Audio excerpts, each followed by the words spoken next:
Welcome to Telugu classes by Purnima. ఈరోజు వీడియోలో AP TET మరియు డిఎస్సిలో వచ్చే 9వ తరగతి కంటెంట్ అండ్ మెథడ్స్ పార్ట్ బిలో వచ్చే ప్రాక్టీస్ బిట్స్ ఇప్పుడు తెలుసుకుందాం. నిన్నటి వీడియోలో 36వ బిట్ వరకు తెలుసుకున్నాం. ఈరోజు మిగిలిన బిట్స్ తెలుసుకుందాం. ఈ క్రింది సమాచారం ఆధారంగా సరైన సమాచారాన్ని ఎన్నుకోండి. ఏబిసి సరైనవి, డి సరికాదు. ఏబిసి సరైనవి. ఈ క్రింది సమాచారం ఆధారంగా సరైన సమాచారాన్ని ఎన్నుకోండి. పైవన్నీ సరైనవి. ఎడారిలో కాళ్ళు తెగిన ఒంటరి వంటలా ఉంది జాబిల్లి అని అన్నది శ్రీశ్రీ. ఈ క్రింది వాటిలో సరైన వాటిని ఎన్నుకోండి. ఏబి రెండు సరైనవే. ఏబి రెండు సరైనవే. ఈ క్రింది వాటిలో సరైన వాటిని ఎన్నుకోండి. ఏబి మరియు సి.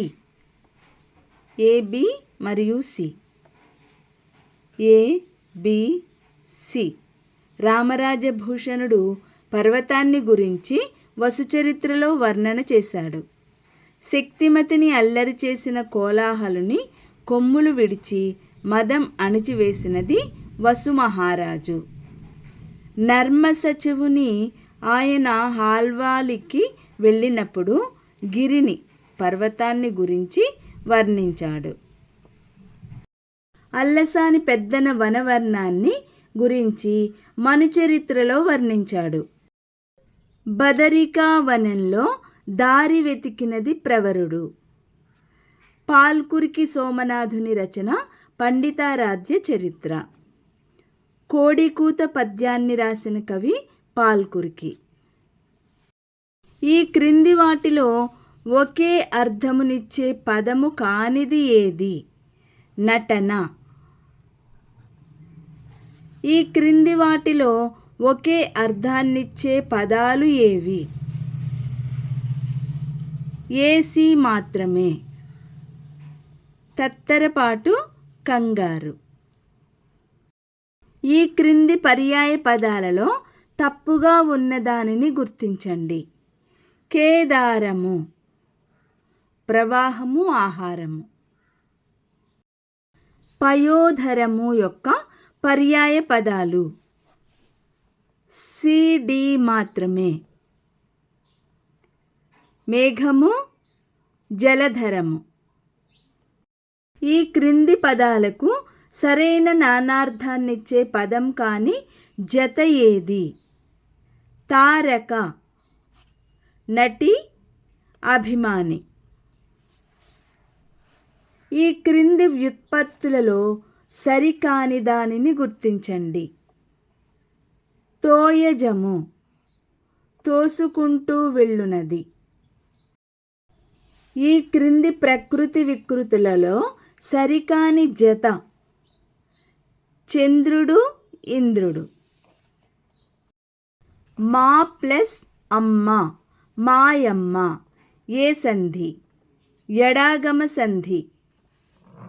ఈ క్రింది వాటిలో సవర్ణ దీర్ఘ సంధి సంధి పదాలను గుర్తించండి. బిసిడి. సుధాంశుడు, బ్రహ్మాదులు, దుర్గాంబునిధి. కాలవర్తకుడు ఏ సమాసానికి చెందినది? రూపక సమాసం. నాలుగు చెరగులు ఏ సమాసానికి చెందినది? ద్విగు సమాసము. మృగనేత్రి ఏ సమాసానికి చెందినది? బహువ్రీహి సమాసము. ఈ క్రింది వాటిలో ద్వంద్వ సమాస పదాలు కానివి ఏవి? ఏ బి డి సరైనవి కాదు, సి సరైనది. తల్లిదండ్రులు ద్వంద్వ సమాసం. ఆత్మకథ పాఠ్యాంశ రచయిత ఎవరు? డాక్టర్ ఎండ్లూరి సుధాకర్. ఈ క్రింది వాటిలో ఎండ్లూరి సుధాకర్ గారి బిరుదులు ఏవి? సి మరియు డి మాత్రమే. C, D. కవిరత్న, నవయుగ వచన కవితా చక్రవర్తి. నల్ల ద్రాక్ష పందిరి కవితా సంపుటిలో నుండి తీసుకోబడిన పాఠ్యాంశం. ఆత్మకథ. వచన కవిత ప్రక్రియకు సంబంధించి సరైన అంశాలను పేర్కొనండి. పైవన్నీ సరైనవి. పద్యగేయాల్లో ఉండే ఛందో నియమాలతో సంబంధం లేకుండా వ్యవహారిక భాషలో లయాత్మకంగా సాగే కవితనే వచన కవిత అంటారు. వచన కవితలో సరళమైన పదాలు, వాక్యాలతో ధ్వని గర్భితంగా ఉంటుంది. రచయిత తాను చెప్పదలుచుకున్న భావాన్ని సూటిగా, స్పష్టంగా చెప్పడం దీని ప్రత్యేకత. ఆధునిక కవిత్వానికి కొత్త నెత్తురు ఎక్కించి వచన కవితకు పట్టం కట్టినవారు శ్రీశ్రీ. ఇవన్నీ సరైనవి. ఈ క్రింది వాటిలో సరైన వాటిని ఎన్నుకోండి. పైవన్నీ సరైనవి.